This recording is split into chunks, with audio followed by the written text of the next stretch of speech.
Chen, Quoi? stop. Ne bouge plus.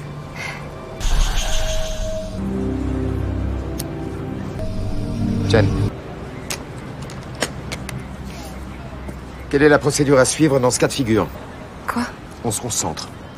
On récupère la seringue, on emmène l'agent concerné et l'objet à l'hôpital le plus proche pour s'assurer que des infections et des virus n'ont pas pu être transmis. Quel est l'hôpital le plus proche?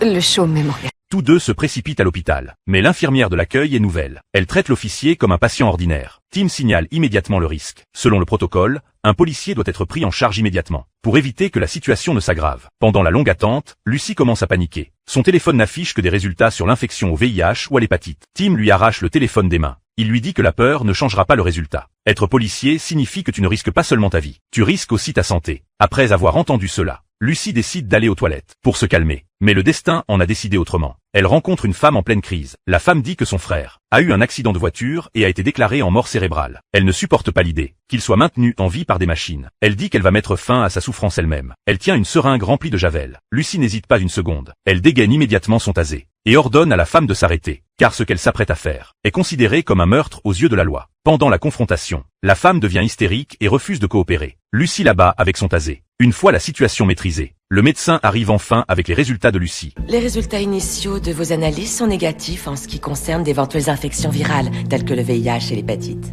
En entendant la nouvelle, Lucy pousse enfin un soupir de soulagement. En revanche, votre bilan sanguin a révélé la présence d'un staphylocoque. Qu'est-ce que ça veut dire?